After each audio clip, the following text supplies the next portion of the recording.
Hello, everyone. Welcome back to my channel.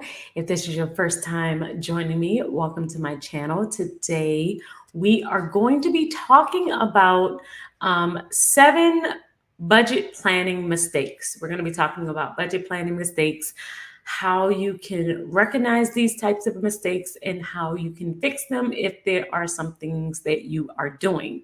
So please let me know where you're joining me from. Say hello to everyone in the chat box. I would love to be able to just find out where everyone is joining me from. But today we're talking about those budget planning mistakes that a lot of people make, especially when they're just starting off. So I know when I first started budgeting, I would make a bunch of little mistakes that really hurt my budget overall. And it would really make it to where it was difficult for me to stay on top of my money consistently. So that's what we're going to be talking about today. Let me bring up the slides. If this is you've been making mistakes for quite some time, I want you to know that it's okay. If you haven't made these mistakes at all, avoid them. If you have made them, this is not the end of your journey. This is the beginning of your journey. Every day that you wake up, you have another chance to do this and do it well. A lot of times we look at budgeting as something that we just believe we're born to do, like we should automatically know how to do it. And we act like it's not a learned skill, but it is a learned skill. Just as we have had to learn how to walk and to learn how to speak and to learn how to do other things, you really do have to learn how to budget and how to get adjusted to the budgeting process. So I want you to keep that in mind as we're talking about these mistakes, that even if you have committed these mistakes, this is not something to harp on and beat yourself up over. It is just so that you can learn and grow from your mistakes. All right. So, also, other thing to note is I am going to take questions at the end of today's live. So, want to, if you want to ask a question, make sure that you use hashtag Q. Hashtag Q. I will answer all questions at the end of today's live. All right. So thank you so much all for joining me today. If this is your very first time, you don't know who I am. Hi, I'm Elena, and this is the Organized Money. I teach women how to plan their life and manage their money through the use of a planner. I love paper planning. I talk about paper planning a lot over here. So if you love paper planning just as much as I do, please go ahead and hit that subscribe button, hit that like button. I would love for you to join in on the family. I also have a membership called the Organize You. And within the Organize You, we just help you get organized with your life and with your money. We do classes every single Thursday at 6:30 p.m. Central Time. We have member audience. You have the ability to text me within the group. You get discounts on all of the services and products that I have. We do a book club each and every month. And if you are a part of the Organized You, the book for this month is The Organized Mind. The Organized Mind is the book for this upcoming month. We also do monthly giveaways. You have access to the private Facebook group, and you have access to the private podcast. You're also able to book one-on-ones within the group as well. All right. And if you aren't ready for any type of group membership or monthly membership, you also can do my course on this particular topic called Budget on Paper. I did link it. It was the very first comment within the chat box. I linked the link to the membership and to the course. Right now, the course is on sale. So if you wanted to just learn how to budget on paper after you listen to today's live and you want to go further, you can definitely click the link and you can find out more about the course. All right, let's go ahead and jump into it. Today, we're talking about top 7 budget planning mistakes. These are mistakes that I have made myself in the past and I have learned from. Like I said, you may have made them. You may have not made them, but these are things that I just want you to think about and be conscious of as you're setting up your budget planner. So let's go ahead and get started. The first mistake that I will see is basically not using your planner at all. And that's trying to keep your budget in your head. Keeping it in your head, not writing it down, having it partially written down, but not writing it down completely every single month. Or maybe you write it down, but you don't track anything after you have written it down. You keep it in a notebook, but you never look back at your notebook. Whatever the case may be, this mistake costs you in the long run.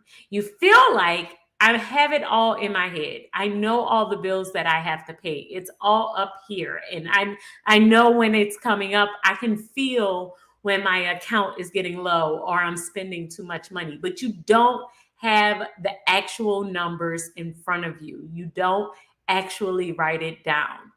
This is a major mistake. This is a major mistake because what ends up happening is we think that we know certain things. We think that we have it all in our head and we have it all written down, but it really is just the case of not, like, we think we have it and we really don't.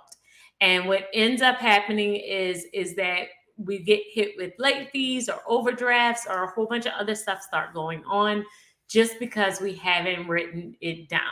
And so not writing it down or not having some type of system, because I know some people are like, I don't like to write things down.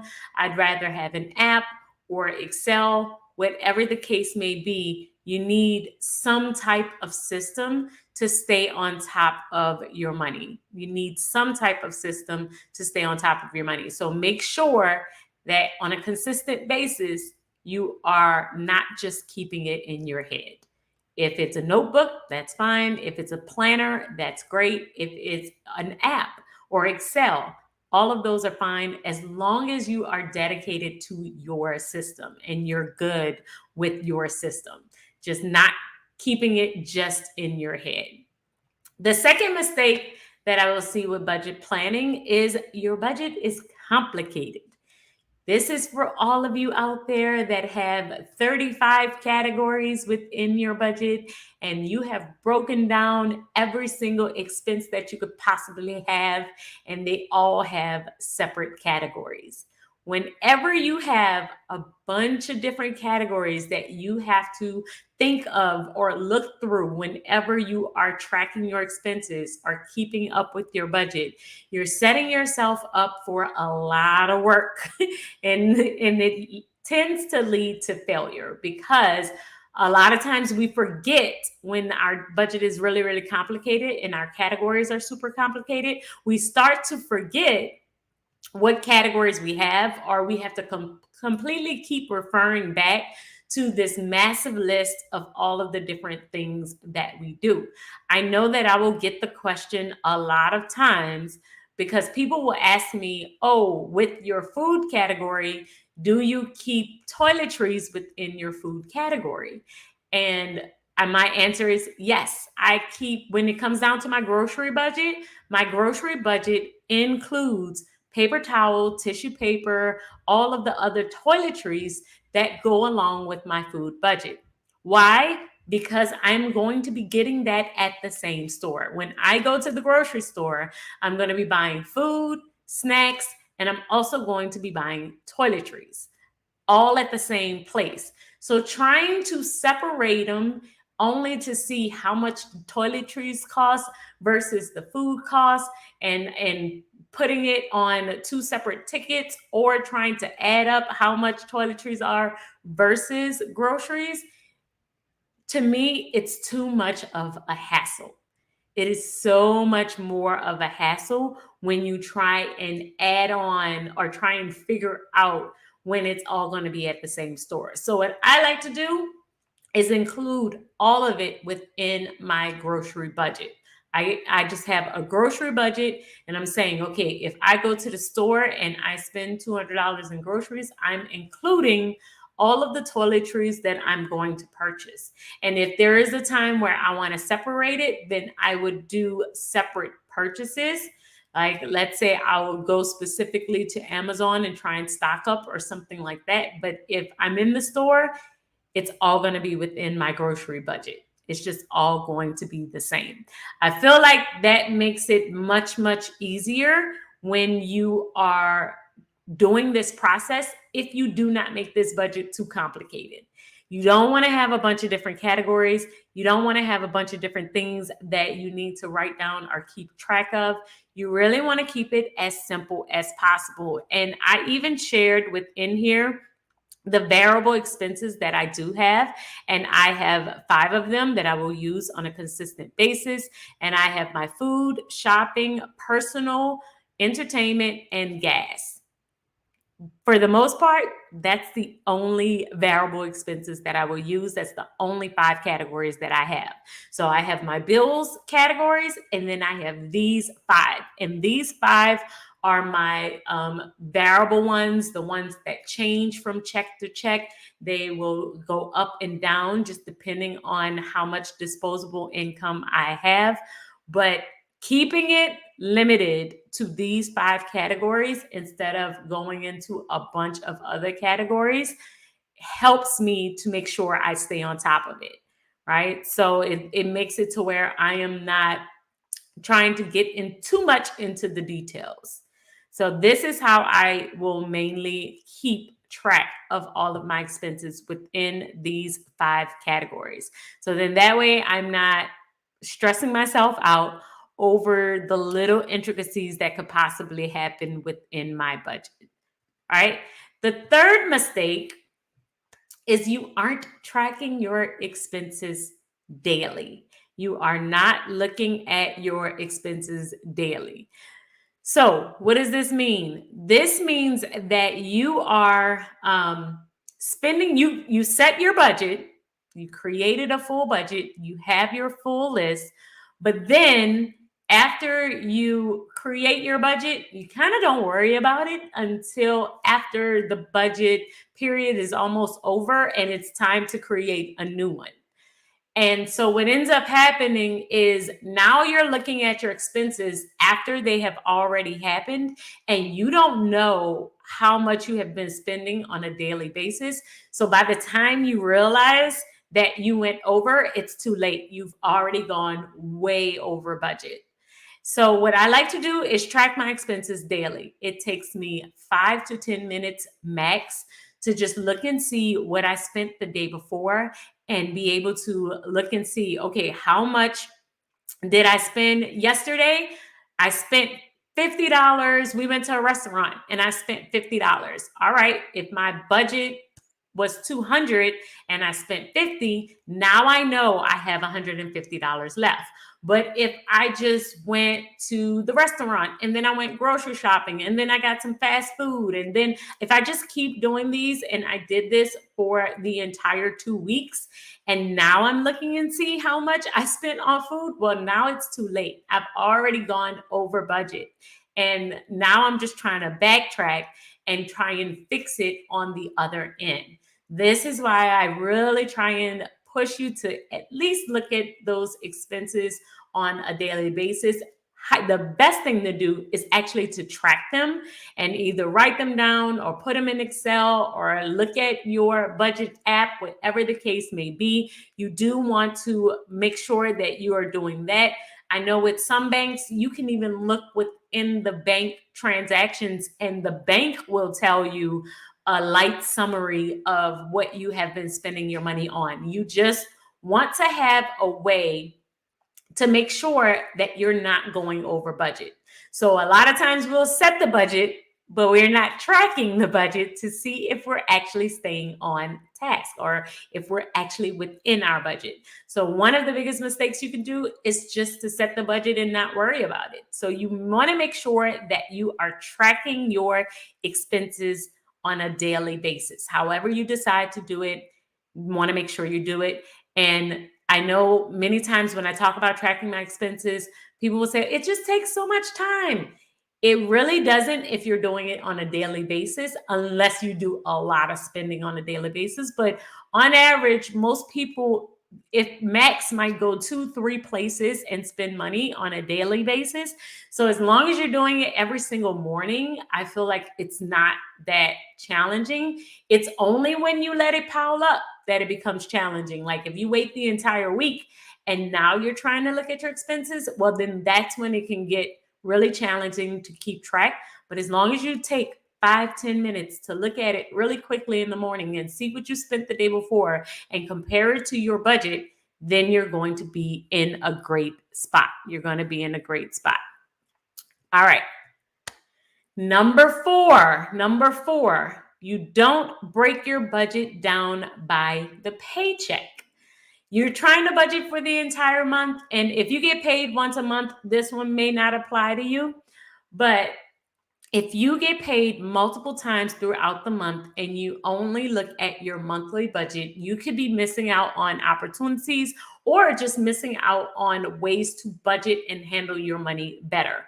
What do I mean? A lot of times when we have bi-monthly pay dates or weekly pay dates, we have certain pay dates that are heavier than another one. So one payday is really, really light. The other one is really, really heavy. And then what will happen is we don't realize that we have one that is out of sync with the other one, right? So if you have you have one paycheck that has a lot of bills on it, that paycheck, even though for the entire month you have enough money, when it comes down to that particular paycheck, you don't have enough money and you don't realize it because you're only looking at your budget for the month. You're only looking at the entire month. Now, I also feel like even if you pay your bills for the month, that you should keep track of your spending by the week. I feel like it's easier to kind of stay on top of it when you are not just trying to track your just kind of breaking down how much you're spending weekly to make sure you're not going over your monthly budget. Because just think about it. If my food budget is $600 for the entire month, if I am not on track to spending what I need to spend per week, right? If it's 800 and I'm not spending $200 per week, if I spend $400 in the first week, well, then technically I only have like $100 left for the next couple of weeks, right? So we just need to make sure that we're staying on top of our entire monthly budget. And the best way to do that is to break that paycheck down, is to look at it by paycheck. And even if you get paid monthly and you pay all your bills, you want to track those variable expenses, those variable spending by the week. It makes it much, much easier in order to stay on top of your overall paychecks and your spending and making sure that you're not going over budget. Remember, I am going to answer all the questions at the end. We got 5, 6, and 7. We got 3 more to go. And then I am going to get to all of your questions, but I do see them. We are going to answer them. Number 5, you don't plan your life. So I have talked about this probably since the inception of my channel, but I always say anytime I am opening a video or closing a video, the Organized Money is where we talk about planning life and managing money. And a lot of times when I say that, people feel like I am separating the two, like they are two completely different things, like one doesn't have to do with the other. But Organized Money is about both because both of them are about your money. When you don't plan life, when you don't meal prep, when you don't plan for events, when you don't family plan, when you don't plan your travel, when you don't look at your projects, it's going to hurt your money.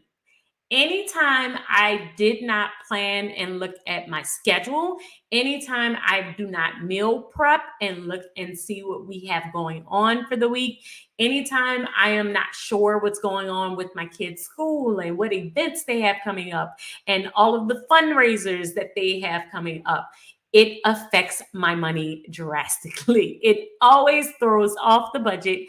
It always makes something happen and it always messes me up. So this is why this tip is so important. You have to plan your life. You can't just plan your budget and forget about all the other aspects of your life. It's going to end up costing you a lot of money in the long run. I talked about this when I first started my channel. The reason why I started the organized money is when I first started budgeting, I first started trying to really map out how much money I need. I sat down on a Sunday and wrote down my complete budget, right? I wrote down this beautiful budget that I felt like was going to last me the entire week. I was super excited because this was the very first time that I budgeted, but that's all I did was write down a budget. The very next day, on Monday, I forgot my lunch and I didn't have anything really planned. I ended up running to work. It was raining that day. I didn't have an umbrella. It was just like, I ended up having to spend money on a bunch of other little things. Like I ended up having to buy an umbrella that day. I ended up having to purchase lunch. And I was so upset with myself because I had already blown my weekly budget because I wasn't expecting to have to buy lunch or having to purchase an umbrella. I just wasn't expecting that. And so I was beating myself up thinking that I had not budgeted properly. But when I thought about it, this didn't really have anything to do with my budget. It's because I had poor planning. Like I didn't plan, I didn't meal prep.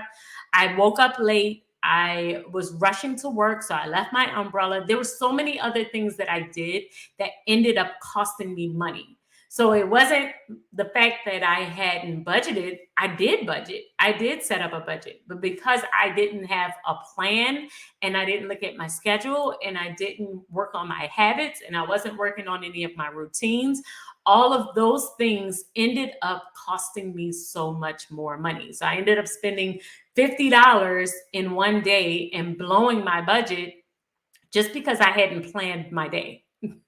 So planning your day is essential. It's so essential to making sure your money stays together, making sure that you can stay on top of your money. This is why I highly suggest that you plan your life, no matter how you want to plan it. You can keep this within a calendar, a Google Cal, iCal. You can have a paper planner. I'm a big fan of paper planning. But whatever the case may be, you want to make sure that you're planning and planning consistently on a weekly basis so that you can stay on top of your money. And me and my husband will do this every single Sunday. We just sit down and we talk about our plan for the week. Hey, what's on your schedule? What's on my schedule? What is our meal plan for the week? Do the girls have anything going on this week that we might need to pay for? Are there any events that we might need to pay for? Because all of the things, we need to know them, right, for the plan, but we also need to know them because of our money. If we're doing something that's going to cost us more money, I need to make sure that it's within our budget. So this is why planning is such a big deal, and we need to make sure that we stay on top of planning our life along with managing our money. Number 6, you don't budget for fun. You do not budget for fun. And this means every penny within your budget is for something serious, right? So you are paying down debt, you're saving a bunch of money, you're paying all your bills, and you don't have anything extra in there for travel. There's nothing for vacation. There's nothing for dinner out. There is nothing in there for snacks or anything fun for you or your family. And you are literally budgeting every single penny for serious stuff. I take this as the equivalent of crash dieting. This is basically the same thing as crash dieting. If you have ever seen someone who has been on a crash diet, basically you restrict yourself and you say, I'm not eating anything, or I'm going to do complete liquids for 7 days or for whatever. And you stick to it during the time for a while, but after a while, it gets really, really hard.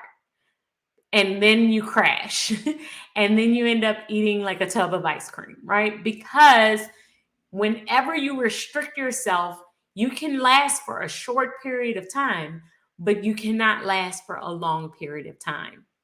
You just can't. It's not like we're in this for the long haul. We're in this for longevity. We're in this to make sure that we can continue to do this. So the only way you can make sure you continue to do it is make it manageable, make it easier for you to actually do it. So, do we still go out to restaurants? Yes. I still eat out. I still get my nails done. I still do hair appointments. I still have fun within my budget, because if I don't keep the fun within my budget, then I am not going to want to budget. Or I'm going to budget for a while and then I'm going to crash and buy a whole bunch of stuff that I don't need because I feel like I've restricted myself. It's the exact same thing as when you do some type of crash diet. If you don't make small changes to things that you can do and keep up with, then it's going to be really difficult for you. I rarely do no spend challenges. If I do it, I normally will do it in the month of January, but that's usually the only month that I will do it. And it's only because I know we do extra spending in the month of December. So I will restrict myself in the month of January, but the rest of the year is free. Like, we still budget for fun. I still keep everything pretty much included in my budget because I want to make sure that we're going to stick to this budget for the long haul. I want to make sure that I'm going to continue to do this for the rest of my life. I don't want to make it to where I am doing this for a short period of time, I get burned out, and then I end up running back and spending money unnecessarily. So, you want to make sure that you budget for fun, that you include within your budget some type of fun so that you will stick to it. Number 7, you don't have a routine. There is no type of money routine within your system. So you budget when you can and then you don't when you don't, right? Like you just, whenever you feel that you should be on top of it, or whenever something is going wrong with your money, now you're on budgeting. But there is no type of system. There's no type of routine. We don't have any type of steps. We're not doing anything on a weekly, quarterly basis. We don't have a daily routine. There's no routine at all. So with my routine, I love to do it around the same time of the day or on the same day of the week. I really try and set up a routine and do the same things within my routine so that the habits just stick. If you set a specific time that you're going to look at your money every single day, you're more than likely going to look at it every single day. So you want to make sure that you are looking at your money every single day, that you are staying on top of these things. And the best way to do that is to have some type of routine. This is going to help you to actually do it. If you say every Sunday at 3 p.m. is the time that I look at my money for the next week, every day at 7 a.m. is the time where I'm going to actually check all of my transactions from the day before. Every last Friday of the month is when I am going to plan out my budget for the next month. The last Thursday of every quarter is when me and my spouse is going to get together and talk about the next quarter and talk about our goals. You just want to set those time frames of when you're going to actually do it to make sure that you're actually going to stay on top of this, right? And a bonus tip, you aren't talking to your spouse.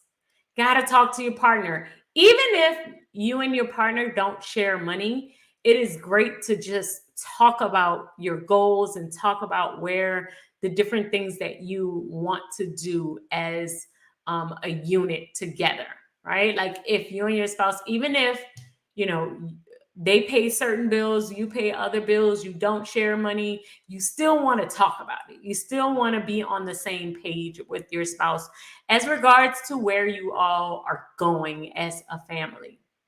And not talking to your spouse at all about money usually is an indication that, okay, you probably aren't on the same page, and you need to get on the same page. This can definitely take some time. My husband and I have talked a lot about the money personalities. We did an entire class on the money personalities and how to figure out who you are and who is your spouse, so that you can become on the same page when it comes down to talking about money. Because it's a touchy topic, you definitely want to make sure that you aren't going into it with a hindered, from a place of hindrance, or from an accusing tone. Like, you want to make sure that everyone's in a good space. And so, knowing your overall personality, knowing your spouse's personality, is a great way to make sure that you are able to stay on top of everything together, and that you all are on the same page. All right. So those are my 8 tips, the 8 money mistakes that most people have when it comes down to setting up their budget planner. I see that a lot of you are saying, you have certain ones or another. You're paid monthly, it's a challenge, or having a routine is a challenge. I feel like we all have fallen under all of these at one point or another. So it's just something that you just really it just takes some time to get adjusted to. It really, really does. And even if you have seen one of these problems and you know that you have them, it does not mean, once again, that you have failed. It doesn't mean that you can't do it again, because, once again, this is something that you just keep working at until you get it. This is it's a learned thing that we have to figure out. It is just like learning how to walk, learning how to speak. You got to learn how to budget, and you don't get it on your very first try. All right. So let's go to some of your questions. First question: if you are bulk shopping, how do you handle this on a budget? You have a large purchase that is used over time. So normally, when it comes down to bulk shopping, large shopping, luxury shopping, anything that's going to be a chunk of money, I would normally put this aside in what's called a sinking fund, because normally with bulk shopping, you aren't doing it on a monthly basis. Like, you're usually doing it, and then you may not have to do it again for another couple of months, or depending on how big of bulk shopping you're doing. But even if it's something that you are using over time because it's a very large purchase, then I usually save for it little by little out of each check, and then I will make that bulk purchase, probably through cash envelopes. That's how I do a lot of my large shopping, is through cash envelopes, instead of trying to do this within my monthly budget. So this is where every single time I get paid, I am putting a little bit of money aside for that large purchase that I'm going to be doing. But I know that I might not be doing it this month. Maybe I'm doing it next month, but I'm putting a little money aside so that when I am ready to make that large purchase, I have the cash, and then I will make that purchase. Or even if I have the cash and I want to make the purchase on my credit card, then I will make it on my credit card and then instantly pay it off with the cash. But being able to save a little bit at a time, I also have used the app Capital. We've talked about Capital. And I will save little amounts over time, so that I am able to just kind of stay on top of the different expenses that I have coming up, that aren't monthly expenses. They aren't things that happen every single month. All right. So that's how I would do that. In Germany, many banks show expenses in the app on a different day than I actually made the purchase. How can I handle that? A lot of banks do that. It's not just Germany. It is pretty much, I think, all banks. So what I normally do is I do not keep track. Like, I will keep track of what has actually posted versus what's pending, and I'll keep that within my transactions, within my expense tracker. So let's say as soon as I make the purchase, I will write down that I have made that purchase. Um, and then it may not clear my app. But even though it doesn't clear within the bank, I still know that I have made that purchase.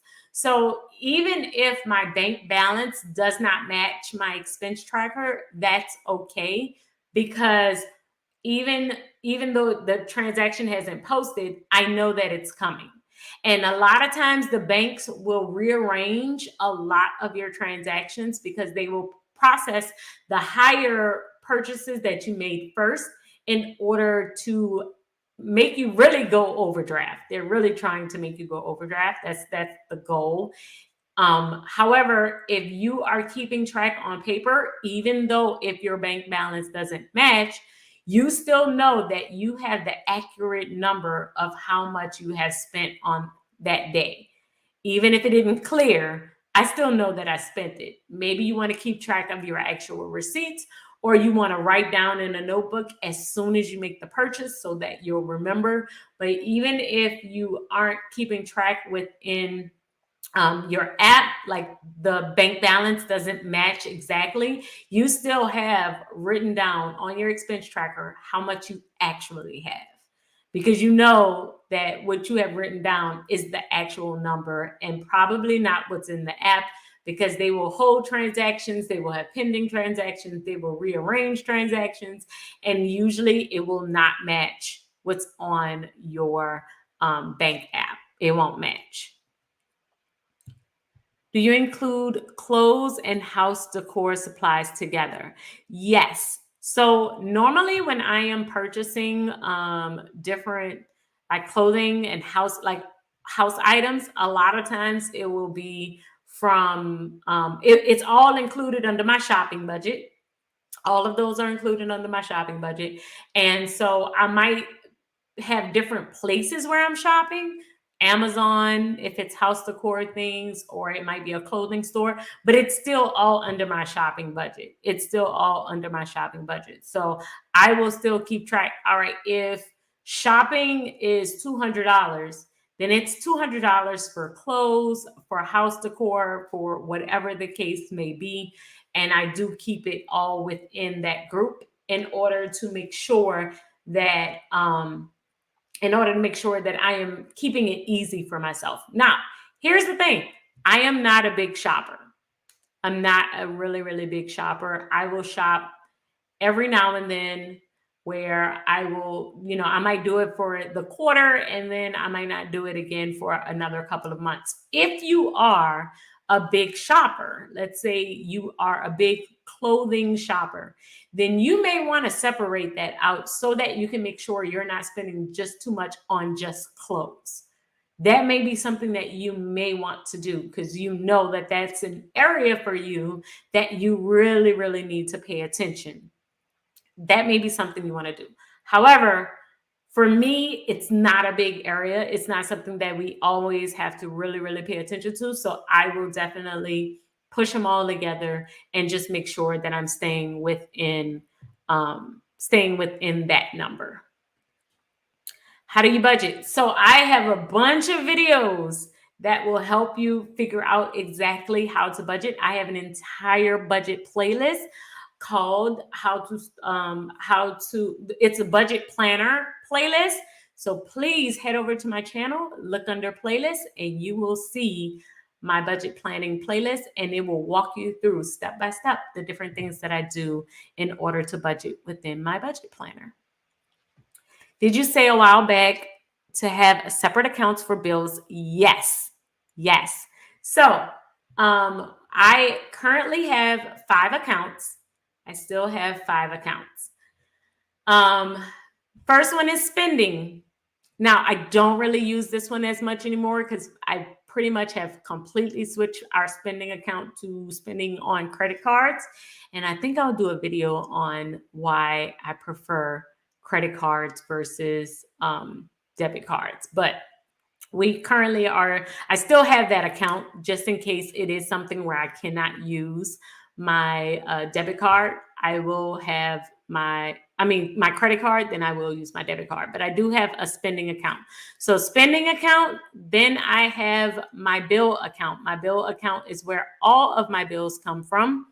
and we are able to keep track of what's going in and out of that account. So that's all of the bills. Then I have my short-term savings account. My short-term savings account is the account where I am keeping track of all of the short-term spending I need to do for the year.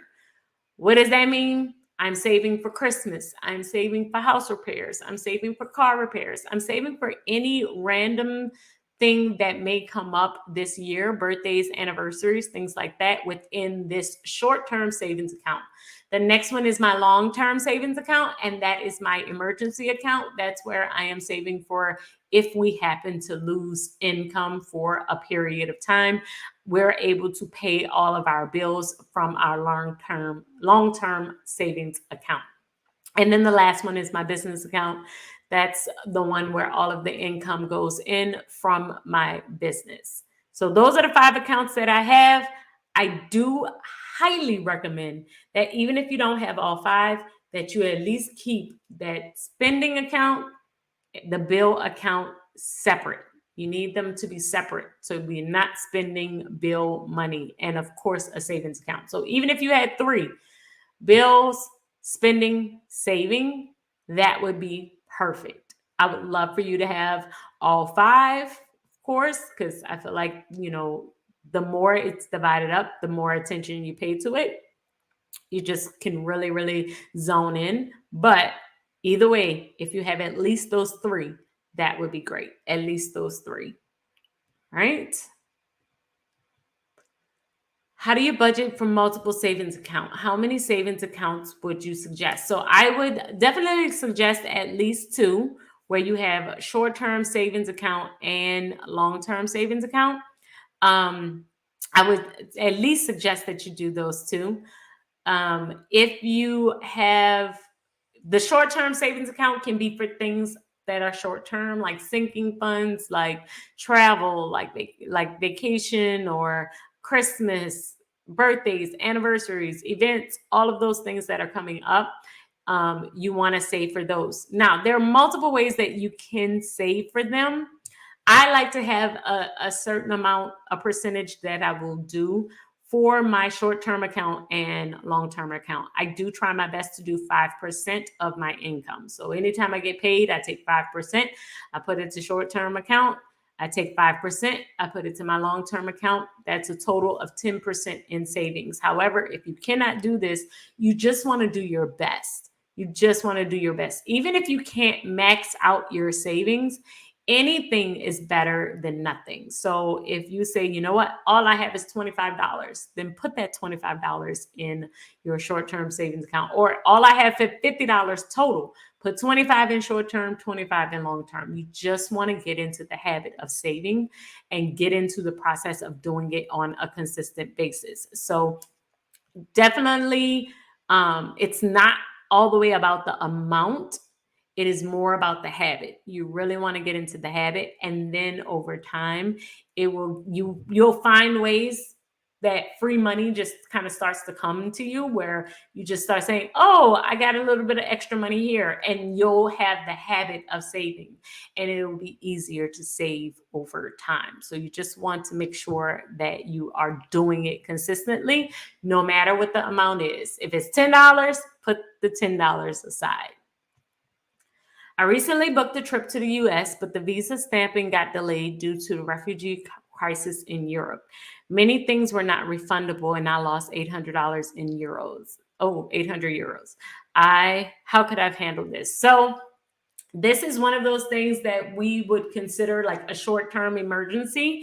This is definitely something that you can't really predict, right? Like, we talk about short-term emergencies, and they fall under 2 categories. My short-term emergency account falls under 2 categories. One is for expenses that I know are coming. Christmas, birthdays, anniversaries, all of those things, I know when they're coming. I know when Christmas is. Christmas is going to be in December every single year. I know when my birthday is coming. It's the same day every single year. So I can plan for that expense that's coming up. I will just set money aside because it's not happening every single month. So I do need to set money aside for it. However, there's another category that we need to save for, and that is unexpected expenses. Unexpected expenses are things that happen that we have no idea that they're going to happen or when they are going to happen. So car repairs, we have no idea when your car is going to need to be repaired, or when your house is going to need to be repaired, or when an appliance is going to break. You have no idea when any of those things are going to happen. However, you want to be prepared when they actually do happen. So the best thing to do when things like this kind of come up is to always have money that you're setting aside in those short-term savings account that you just put aside for the rainy day. We don't know what that rainy day is going to be, but we just put money aside for it so that we can be prepared when it comes. So this is why, you really want to try and just stash a little bit of extra money, $40, $50. And then over time, it grows. And when something happens, you have something to pull from. Now, even if you can't save the entire amount, like let's say you can't save the $800 or 800 euros totally, you could save half of it, or you could save a little bit more so that you don't feel like you don't need the entire amount, right? Like the more you have, the better it is. So a lot of times people feel like if I couldn't save the entire amount, then I didn't need to save any of it. But you want to save something.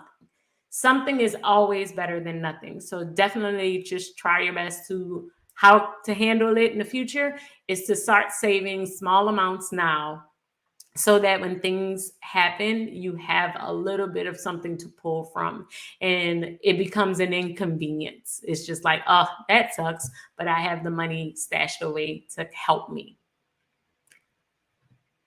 Link for the course. Oh no, I'm going to have to update that. It definitely shouldn't say that. Let me see if I can find out what's going on with it, but it definitely should be open. Let's see. I'm going to put it back into, I'll put it back into the chat box as well, to where you can actually be able to do it. But if not, I will add it to the description box, but it shouldn't be closed. So I will definitely check on that. And if so, I'll definitely email it out after the class as well to make sure that it's not closed. Have you done a video on planning your day? Even when I consider daily tracking, I don't know where to fit it in with all the things to do. I have done a bunch of videos on planning your day. I even have a video, I have a series called How to Start Planning Your Life, or How to Get Your Life Organized. It was 25 videos that I did in the month of December. And so I will... So you can look for that particular playlist, because that playlist will walk you through step by step the process that I did in the month of December to set up for the brand new year. And so that's a great way to help you to kind of get started with this entire process of learning how to plan your life and how to manage your money. How do you account for inflation when you have a set planned budget? Is it feasible to move money to other items if necessary? Yes. Yes. So there have been plenty of times where I had to move, but recently we had to move entertainment money to gas, because on average we had been budgeting like $200 for gas, but it went up drastically. And so I knew it was going to go up because of inflation, but I still had not managed to put enough aside for inflation. So I literally had to adjust and move money from our entertainment budget in order to set it aside for the gas budget and make sure that it is it is there, like, right? So if I don't have enough in my food budget, for instance, then I will pull it from entertainment. I will pull it from shopping to make sure that we're able to cover everything that we need to cover. So yes, you can move it. And I did a video on inflation as well. I did an entire video on how to budget for inflation or how to get prepared for inflation, because there were a couple of things that we did in order to like help ease off the pressure of our budget. So definitely can watch that one as well. That may be able to help you in order to get help you to get back on track when it comes down to inflation, because it sucks. It really, really does suck. Do you set your budget before you get paid or after? Before. So if you try to set your budget after you get paid, what ends up happening is you usually are already kind of within the midst of the budget, right? So as soon as I get paid, instantly, I know that I've gotten paid and I start doing stuff. I start spending money. I start doing other things that I might do impulse shopping, or I'll go to lunch because we just got paid. It's payday, right? So a lot of times when things like that happen, we will automatically just start to spend money if it's after we already have our budget set. If we have our budget set beforehand, and we know, okay, I get paid tomorrow, but as soon as I get paid, I need to pay this, this, and this, and I need to do this, this, and this, and I don't have any extra money for any shenanigans. I have already budgeted down to the penny. I already know exactly what I need to do. It makes it easier on yourself to actually stay within budget, because when you don't do that and you feel like, oh,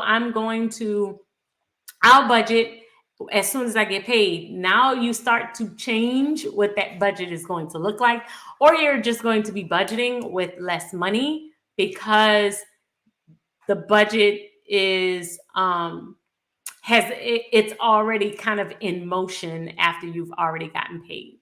It's already in motion. So that's why I highly recommend that you budget beforehand. I feel like you will be setting yourself up for success if you actually do it beforehand. All right, let's go. Next question. I spend on my feelings. How can I overcome that habit? Because it always destroys my budget. So this is what we call emotional spending. This is something that happens to all of us. I think that the biggest thing that you need to figure out is your trigger. What is your trigger? What's the thing that's causing you to do this? It is something that happens that we may not even be paying attention to, but it's causing us to automatically start to overspend. Or are you super happy? Are you sad? Are you is it any type of extreme, or is it no type of extreme? Are you bored? Like, I thought for sure that I was spending a whole bunch of money, like extra money, because I was too sad. And what I realized very quickly is that I spent the most money when I was bored. Whenever I am super bored, it is almost like it's always going to be an issue. I'm always going to end up spending way more money than I need to. So you got to know what your triggers are. What are your triggers? Like, is this something that if I overspend, why am I overspending? Am I bored? Am I sad? Am I happy? What is causing that? What's the emotion that I am feeling? And then I'm able to adjust and make sure that I am not. Whenever I'm feeling that emotion, I need to substitute that with something else. So, for instance, if I'm bored, do not go on Instagram. I don't go on Instagram. I can't go on Instagram, because if I do, then I know for sure that I'm going to end up blowing my budget because I'm bored. And that's the worst place I can be whenever I am bored. So you got to know what your triggers are, and then you'll know how to adjust based on those particular triggers. Right? Yes, I'm working on it right now. I'm actually trying to see if I can figure out what's going on and reopen it, because I thought I reopened it, but maybe I didn't. So I'm about to fix it, and I'm going to pop in the link as soon as I fix it. All right, let's see. Would you create a floor budget or put in a category of one already created? A flower budget. I can. I can. Um, so I have created a bunch of budgets within my actual planner. I do have them on our within my site, so where you can see the different ways and exactly step by step how I do it. So you can definitely check out that within my channel and just see exactly how I categorize different things, how I set up my bills. And with mine, it's mainly going to be my income, fixed expenses, variable expenses, and then I will have any extra debt that I'm paying, or my sinking funds, or my short-term savings account. So in that way, I'm able to kind of really stay on top of it. But if you look at my channel, then you can definitely see that. Yes, I live in New Orleans and I am from New Orleans, Louisiana. So if you hear the accent, that's exactly where I am. All right. Did I answer all of your questions? Did I answer all of your questions? I hope so. And I'm trying to still work on the site. If y'all have any more questions, please add them in right now.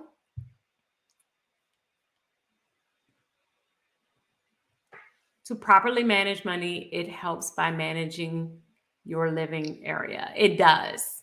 It really. Um, so and I even talk about with like living spaces as well. If you know, like, you really got to know based on where you live what your living expenses are going to be for that particular area. And what's the most feasible thing for you to do for that area, right? I know a lot of times we'll say the best thing to do is purchase a house, or the best thing to do is, to do buy a car, do whatever the case may be. But a lot of times it really does depend. And it's not just a blanket thing that automatically, as soon as you do, everyone needs to purchase a house. Maybe not. If you depending on if you live in New York or LA, it might be better to rent. So it really does depend on where you are, where you live, and the different things that you do, how exactly you manage your money. This is why personal is personal, and you really need to manage. You need to manage who you are. You need to manage your spouse. You need to manage where you are. There's so many different things to take into account when you are talking about money. And so that's why I believe that when we're talking about money, it's not a one size fit all box. It's not just, okay, you should do this and this alone. There are some blanket rules like the ones that we have given out today. I have, like, these are main rules that will really apply across the board. But when we start getting into specifics, usually I save that for one-on-ones, or I save that for my group coaching program, because when we start getting into specifics, you have to make sure that you're speaking to a particular situation, and it's not, anything. With inflation and the amount of high grocery prices, is it better to buy wholesale? It depends. It really depends. So with certain products, it may be better to buy wholesale. With other products, it may not be. Once again, it depends on what you're purchasing. It depends on if you're actually going to use it. Because I know sometimes I have found myself just saying, oh, yeah, I'm going to buy this particular thing because I feel like I need to buy it in bulk. And then if I don't use it, it's just like I wasted the money in the first place. So I always think it's important to really consider if it's something that you're actually going to use on a consistent basis and weigh it out. Like, really analyze how much is this thing? How much is it going to be? And then after I figure out how much it's going to be, then can I see, am I going to get the per use out of this particular item? If I'm buying a bunch of them, is it worth it? And a lot of times I think that we will make decisions because we feel like it is going to be worth it because it comes out a little bit cheaper than the other option. But you really do have to consider all looks of it, all sides of it to see if it's the best thing for you. I budget and save, but my partner is a spender and hates saving. So how do you deal with that? You really need to try your best to get on the same page. So what usually will happen is when you have that is one spouse that is a saver and one spouse is a spender. Now, here's the thing. 9 times out of 10, that is always the case because opposites attract. I am the saver. My husband, he isn't a spender, but he is what we call a flyer, meaning that he does not care about money. He is one of those people that's just not really concerned at all about how money how money affects his decisions. So he does not care about it as all when it comes down to his decisions. So he will constantly make sure that he does what he wants based off of what he wants. So since we have 2 different money personality types, one thing that I had to realize is that his wasn't bad and mine wasn't good. We were just different. We were very, very different. And I think that there are pros and cons to both sides. There are pros to being a saver. There are cons to being a saver. There are pros to being a spender. There are cons to being a spender. A lot of times we try and make it seem like one is kind of better, but that usually causes us to argue way more than is needed. We just have to understand our differences and understand how we can kind of come to that compromise place. So as long as you're reaching toward your overall goals of exactly what you want to do and you both agree on those goals, then there should be certain times where you're saving and certain times where you're spending. There should be times where we decide, okay, this is when we're going to spend versus when we're going to save. And then that way we're both happy. But usually what happens is one tries to push one way and one tries to push it the other way. So you will push that, okay, I want my husband just to start saving all the time. And on the opposite side, he may be wanting you to spend sometimes to have some fun. So you really got to find a way to come to a compromise. The best way to do that is to talk about it on date night. I know it sounds like, oh, I don't want to talk about it on date night, but you definitely should, because date night is the time where we can just kind of relax. Don't make it a big thing. You want to keep it very chill, very relaxed, but you want to make it to where you are just talking about this in a way that's not, you're not accusing the other person. You're just having a light conversation. We're just lightly talking about it. It just happens to be the topic of money. And that is challenging to do because a lot of times we will say, oh, like you don't know how to make it light. But anytime you feel like it's getting heavy, then I would say back away from it and come back to it. But try and keep it to where it's a light conversation and not a super, super heavy one. Okay? So any other questions? Any other questions? Please let me know. Let me know if y'all have any other questions. All right. So what I will do too, because I will have the course on sale. Like I tell you, if you wanted to get the budget on paper course right now, it is $19. If you have Organize You, it is on top of that another percentage off. I will send out the link for the class if you wanted to join that class. Now, this is people you say, oh, you know what? You could do through Organize You, but you're just like, I just want to do budget on paper. I just want to learn how to budget on paper. This is a 7 step course. Like it's divided by 7 sections to where you can just learn about budget planning. I will send out that link after this particular class so that you are able to enroll. I just have to reopen it back up and I will let it be so that you're able to sign up and join. All right, last one, and then we're going to go. I have 6 children, ranges from 30 to 17-year-old. My better half always states that I'm helping them financially too much. How can we come to a happy medium? I would say that if you have 6 kids, that 30, we definitely need to start phasing out. This is really this is really something that has to be really analyzed with your spouse, because when do we know, especially with my kids, right? I can think about my kids. With my kids, I always feel as though I'm always going to help no matter what. Right? And I feel like I would feel like that no matter the age.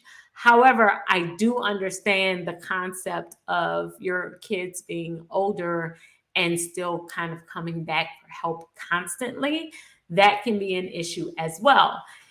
You and your spouse need to like really, and the best way to do this is probably to look at budget categories and decide what you will help with versus what you will not help with on any age level, right? So if we're looking at the 30-year-old, all right, what are you willing to help with? If they're asking for something that has to do with their mortgage or their living situation, maybe you're willing to help.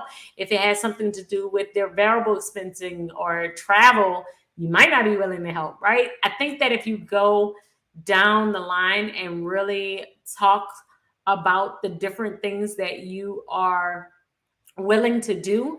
And the other thing is that, are you really talking to them about how it affects you? I believe a lot of times, especially when it comes to our kids, we feel like that they can't handle our budget. Like they can't handle if they are a strain on or they can't handle the budget talk. But I think that the more open we are with our kids, the more that we tell them the different things that's going on or what's in the budget, what's not in the budget, how I can help, how I can't help, the more we are willing to be open and honest with them, and the more transparent that conversation is, the more they will understand them constantly asking you is something that could possibly hurt your finances, right? So first, having that conversation with your spouse to figuring out how much is too much. And second, maybe you can come up with a max amount for the month or max amount for a certain amount of time, right? And on the opposite side, talking with your kids to tell them, hey, this might be too much. And I think that that's okay. That's an okay conversation to have, because we don't want them to look at us as just open piggy banks where money just falls out the sky and we can just easily give it to them and it doesn't hurt us at all, because then they won't see how their actions affect us overall. So just something to think about. But ultimately, you and your husband or you and your spouse really come up with that decision of when it's too much.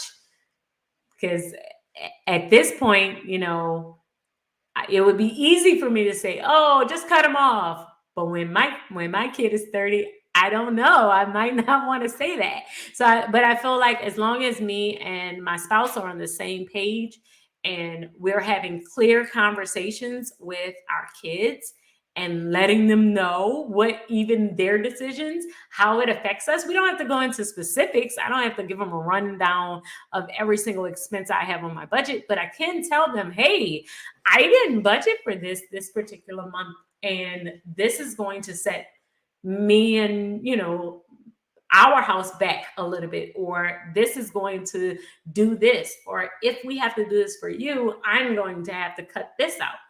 That is an honest conversation that I think needs to be had in a lot of households so that our kids can really understand how money works and they don't think they could just come to us just for that, right?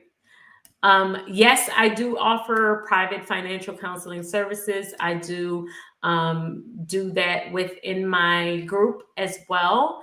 Currently, my books are only open to the membership group. However, if you email me, I can see if I have anything coming up within the next month or so. But anybody who is a part of the group membership, they have first dibs right now, just because of my current schedule. All right. So thank you all so much for joining me. I am going to email out the class afterwards. I do need to figure out, I need to reopen the course because I did put it on sale, but I need to reopen it. So I'm going to reopen it and I'm going to send it out as an email. If you're interested in it, it is the Budget on Paper course.